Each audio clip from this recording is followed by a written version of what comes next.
Welcome to PK Simply GST and the Institute of GST Professionals of India. I am PK Singh, GST author, speaker, practitioner and educationist.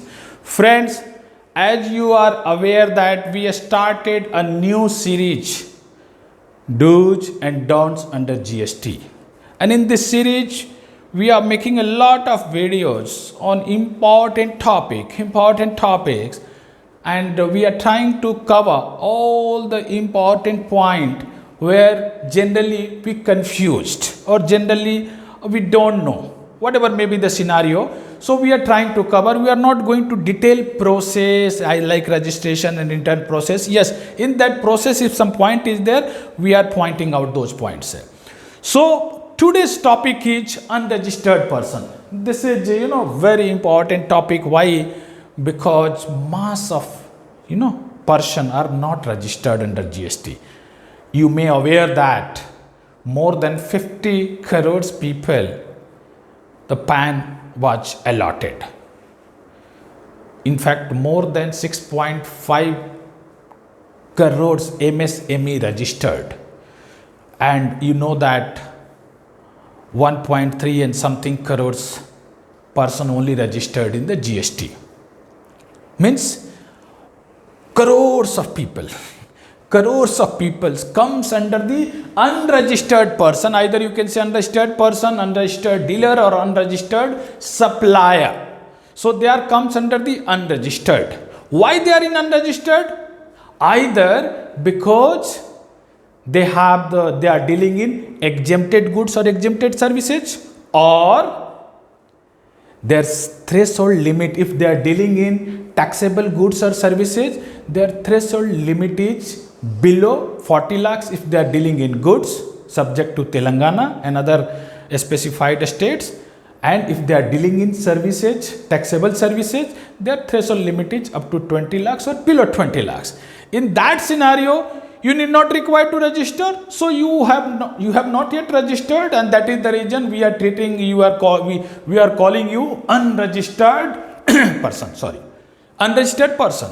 Now here the very important point, let me start with that point, is that only one important point is, if you are dealing in the taxable goods or supply services, I can say supply, outward supply, in that scenario the GST department, I think government, they wanted to know that what is your turnover, means you are liable to registered or not, and that is the reason they want to know from you, and they want to verify your various records and your books of accounts just to find out your turnover.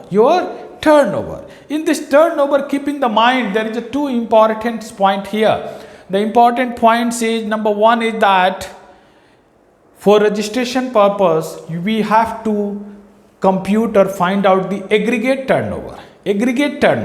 What is aggregate turnover? Aggregate turnover includes your exempted turnover. So be careful. Aggregate turnover includes your exempted turnover. Means your taxable turnover plus your exempted turnover, your nil turnover, everything comes under, even your export, whatever, it is comes under your aggregate turnover. So dear friends, if your aggregate turnover exceed the threshold limits, then you are liable to be registered, and in that scenario I would like to suggest that please go for the registration.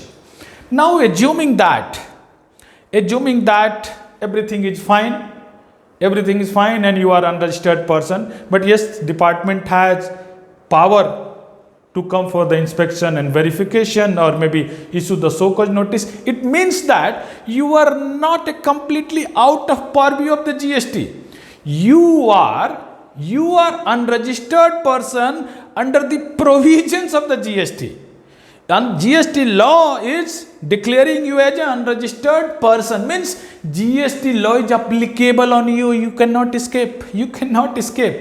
Okay. Yes. If your threshold limit is below 40 lakhs in case of goods and for 20 lakhs in case of services, subject to certain exception, and if you are dealing in exempted goods or services, you need not worry.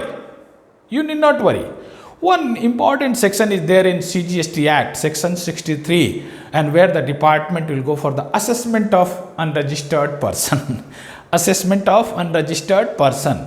So they are going to do the assessment of unregistered person.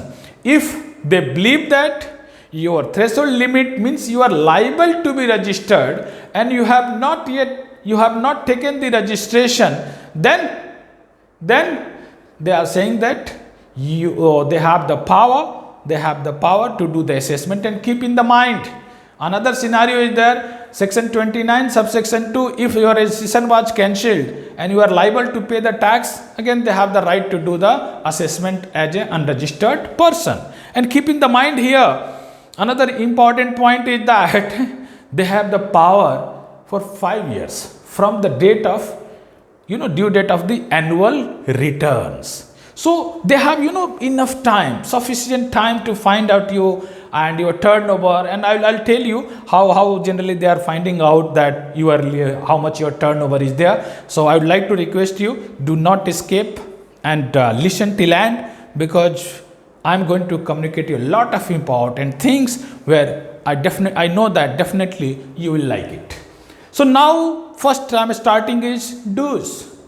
Being an unregistered person, though you are unregistered, what is the dues for you? Point number 1, you have to maintain your sales register, because whenever the department official will visit you, or might be they will issue the so-called notice, they are very much interested to know your outward supply turnover, sales register. Sales register, along with they will verify your invoices and commercial invoices issued by your organization.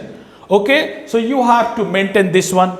Then second one is your inward supply, it means purchase register. You have to maintain your inward supply register, that how much inward supply of goods or services you have taken, particularly the goods, so that you have to maintain your purchase registers. And then important one is your stock register. This is the main game. Stock register will be their first target, because based on the stock register and your inward supply, they can find out how much is outward supply. So they are very much interested to verify your stock and go through your stock register. So these are the basic documents they will immediately ask. Another one important one is your bank statements, business entity bank statements. You may have the various bank accounts. If you have the various bank accounts, all the bank statements they required to verify. Sometimes what happens that in your books of account you are showing your turnover is 30 lakhs, but in your bank statements it is showing that 70 lakhs is already deposited. So you have to give the explanation, and that is the reason I am requesting to all of you that despite you are unregistered person, maintain your books of account properly, maintain all the records. So whenever the official will visit or maybe demand from you, you are ready to prove and ready that your documents is available, ready to show them, yes, this is my document that legally I am not liable to register under GST. Then how they are finding that? Generally that some people they complain that your turnover is more, definitely they will go for the inspection, or through the bank's information they got that through the bank statements and all. Second scenario is there, how they are finding out their turnover is that, suppose I am a registered person and I am residing in the state of Telangana, and you are the unregistered person, you are in the state of Tamil Nadu, and I am supplying to you the value of goods more than 2.5 lakhs, then what is my duty? My duty to report this transaction in my GSTR1 return as well as GSTR3B. So what is the meaning? That I am directly communicating to the government that this is the unregistered person, I made the interstate supply. Means the data, they are going to prepare the data that how much, if you are buying more than 2.5 lakhs per transaction, then government know that how much is your inward supply. Then the second way is the e-way bills, more than 50,000 size. You know that being a registered person in the same, suppose I will take the same example, being a registered person, I am supplying Tamil Nadu and more than 50,000 value of the goods, then what to do? I have to generate e-way bills. Even less than also transporter they are forcing, means many of the cases I have to generate e-way bills. So I am generating e-way bills and I am dispatching the goods to you. Ultimately your name is already there. So on that basis also what they will do, government will find out that what is your, how much your inward supply. Okay, and then last one is here, the e-commerce operator also they are reporting to that supply is made to unregistered person. Like that, various sources will available to the department.